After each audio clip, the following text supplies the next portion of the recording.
Hello everyone, welcome back to another episode of Focus with Rekha Sharma. Today we'll be diving into the world of complex sentences and exploring noun clauses, what they are, how to identify them and how to avoid common mistakes. आज हम इस video में जानने की कोशिश करेंगे कि complex sentence क्या होते हैं और नाउन क्लॉजेज यूज़ करके हम कैसे कॉम्प्लेक्स सेंटेंस बनाएं।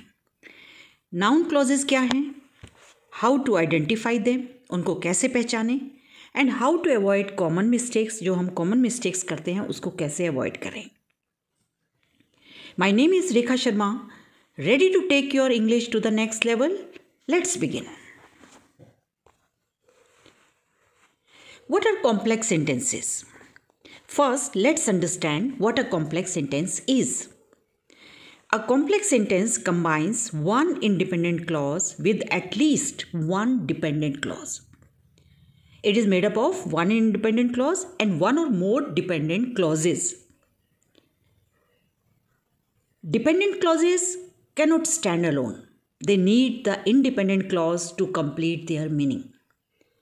कॉम्प्लेक्स सेंटेंस हम कैसे बनाते हैं, उसमें एक इंडिपेंडेंट क्लॉज होती है और वन और मोर डिपेंडेंट क्लॉजेज होती हैं। डिपेंडेंट क्लॉजेज अपना मीनिंग कंप्लीट मीनिंग नहीं दे पाती हैं, उनको इंडिपेंडेंट क्लॉज की हेल्प चाहिए।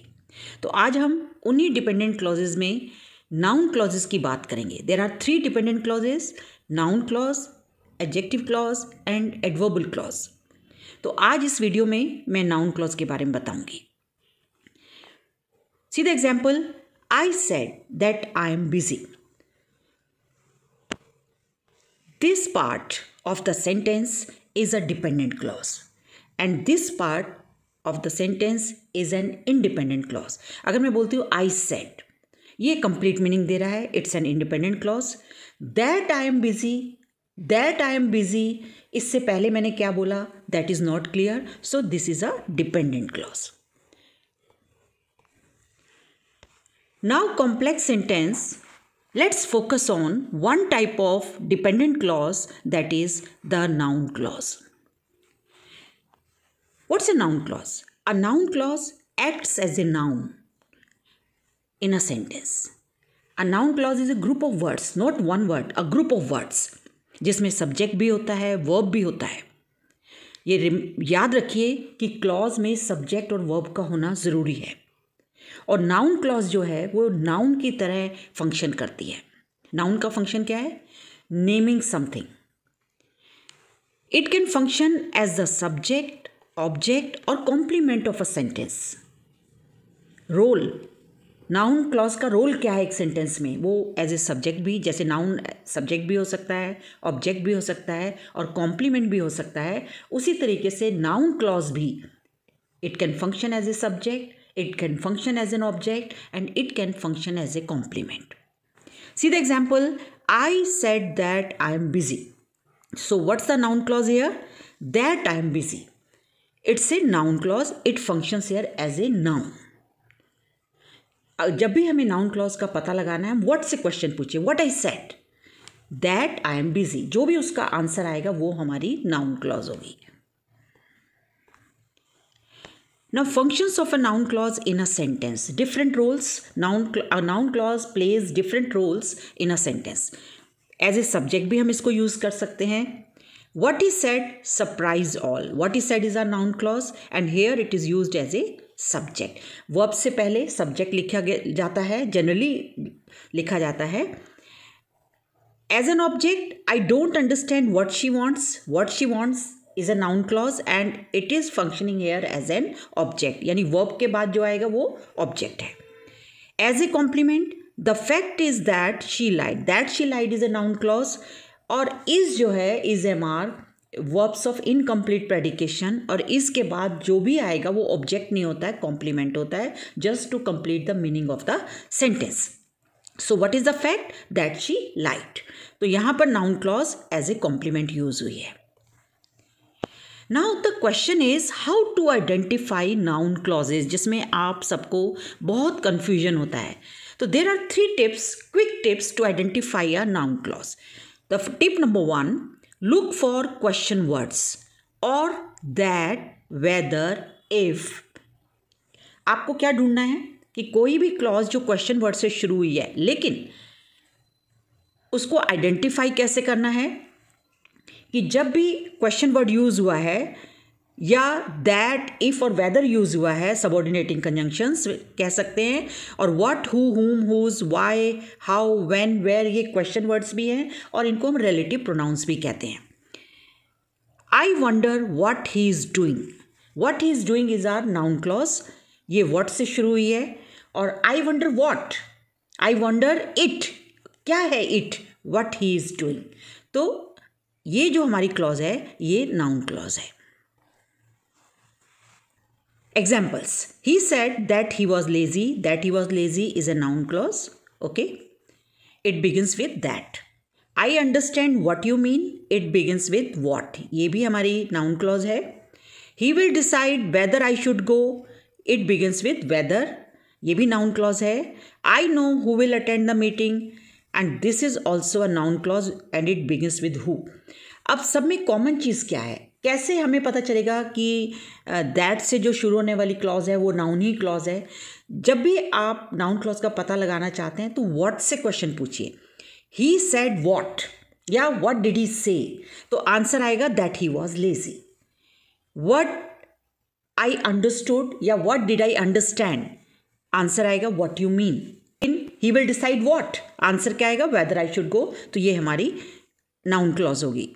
और नाउन क्लॉजेस को हम डिपेंडेंट क्लॉजेस भी कहते हैं। और देखिए हर नाउन क्लॉज का अपना सब्जेक्ट है, जैसे ही यहाँ पर सब्जेक्ट है, यहाँ यू है, यहाँ आई है, और यहाँ पर हुई एज ए सब्जेक्ट है। तो और इसमें वर्ब भी है, was, mean, should go, will attend, ये वर्ब्स भी हैं। तो क्लॉज में सब्जेक्ट और वर्ब का होना ज़रूरी है, ये ध्यान रखेंगे। Find its role in a sentence. अब डिफरेंट रोल्स क्या हैं? As a subject what is said is true, यहाँ पर noun clause as a subject use हुई है। सब्जेक्ट हमेशा शुरू में लिखा जाता है, वर्ब से पहले लिखा जाता है। I don't know where he went, where he went जो है ये हमारा ऑब्जेक्ट है। I don't know what, where he went, तो यहाँ पर व्हाट का आंसर वेयर ही वेंट आ रहा है, तो यहाँ ये ऑब्जेक्ट है जो वर्ब के बाद यूज हुआ है। The fact is that he is innocent, ये पूरी नाउन क्लॉज है, लेकिन यहाँ पर इसका रोल क्या है, फंक्शन क्या है? It is the complement of the subject the fact. Fact क्या है? That he is innocent. You can also replace the clause with it, this, someone, something, इससे और व्हाट से भी रिप्लेस कर सकते हैं, आप पूछ सकते हैं, और इट, दिस, समवन, समथिंग से भी रिप्लेस कर सकते हैं। I believe that she will come, that she will come is a noun clause, और इसकी जगह हम लिख सकते हैं आई बिलीव इट। तो अगर आप रिप्लेस कर सकते हैं इट से, इसका मतलब ये नाउन क्लॉज है। What is said surprise all, something surprise all, हम समथिंग से भी शुरू कर सकते हैं, तो व्हाट इज सेड की जगह अगर हम इसको समथिंग से रिप्लेस कर सकते हैं, इसका मतलब ये नाउन क्लॉज है।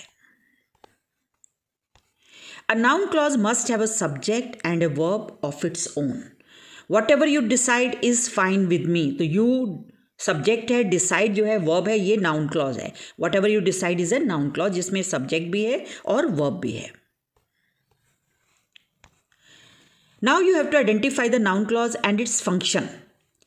Can you tell me why he is crying, can you tell me what का आंसर क्या रहा है? वाई ही इज क्राइंग, तो ये हमारी नाउन क्लॉज होगी। लेकिन यहाँ पर ये इसका फंक्शन क्या है? सब्जेक्ट है या ऑब्जेक्ट है? She forgot what she needed to buy, again what she needed to buy is a noun clause. What is its function? आप इसको अच्छे से पहचान सकते हैं। The problem is that they don't have time. That they don't have time is a noun clause. और ये किसके बाद आ रही है? is के बाद. That is the verb of incomplete predication. तो is के बाद जो भी आएगा वो object नहीं होगा, complement होगा। What she said was inspiring. What she said beginning में लिखा हुआ है, subject है हमारा। So these are the answers. You can match your answers. Now common errors. There are some common errors related to noun clauses. सबसे common error क्या है? Wrong word order. जब भी हम noun clause लिखते हैं तो उसमें जो word order है वो हमारा गलत होता है। I don't know what is he doing. What is he doing ये question form में जब हम लिखते हैं तब हम what के बाद verb लगाते हैं, और क्वेश्चन, लेकिन हमने यहाँ पे क्वेश्चन मार्क नहीं लगाया, हमने इसको स्टेटमेंट में कन्वर्ट किया है। तो जब हम इसको स्टेटमेंट में कन्वर्ट करते हैं तो व्हाट के बाद सब्जेक्ट आता है यानी ही, फिर वर्ब आता है। तो हमारा सही आंसर क्या है? I don't know what he is doing. ये नाउन क्लॉज हमारी करेक्ट है और ये इनकरेक्ट है। तो हमें स्टेटमेंट वर्ड ऑर्डर को यूज़ करना है। We have to use statement word order that is subject plus verb in noun clauses. Next common error is missing that in formal context. Formal context में हमें that लिखना ज़रूरी है, उसको हमने ड्रॉप नहीं करना है। He said he will come tomorrow, ये इनकरेक्ट है क्योंकि हमने दैट से शुरू नहीं किया है। ये क्लॉज, ये नाउन क्लॉज है, यहाँ दैट हमने ड्रॉप कर दिया, लिखा नहीं है, तो ये इनकरेक्ट है क्योंकि हम फॉर्मल कॉन्टेक्स्ट की बात कर रहे हैं। लेकिन अगर हम स्पोकन इंग्लिश या इनफॉर्मल कॉन्टेक्स्ट की बात करते हैं तब हम दैट ड्रॉप कर सकते हैं, लेकिन फॉर्मल कॉन्टेक्स्ट में हम दैट ड्रॉप नहीं कर सकते। He said that he will come tomorrow, this is our noun clause and this is correct क्योंकि दैट हमने यूज किया है। Subject verb agreement in the noun clause, यहाँ पे कॉमन एरर है। What he want is not clear, this is incorrect. Why? Because what he want, he के साथ हम सिंगुलर वर्ब लगाते हैं दैट इज वॉन्ट्स, और यहाँ पर हमने वॉन्ट लिखा है, दिस इज रॉन्ग। तो करेक्ट हमारा क्या है? What he wants is not clear, ये हमारा करेक्ट सेंटेंस है। Break your ideas into separate noun clauses for clarity. अगर आप सेपरेट शो नहीं करेंगे तो कंफ्यूजन होगा। जैसे I know that my friend will help and it's great, this is incorrect. Why? उसका करेक्ट फॉर्म क्या है? I know that my friend will help and that लगाना ज़रूरी है, दैट इट्स ग्रेट। तो हमने दोनों नाउन क्लॉजेज में दैट का यूज़ किया है। Noun clauses act as nouns, they begin with specific words like that, what, who, whether. We should avoid common errors like using question word order or skipping necessary word like that. तो ये error हमें नहीं करनी है। Thank you for watching. Don't forget to like, share and subscribe to Focus with Rekha Sharma for more lessons on improving your English. Until next time, keep learning and growing.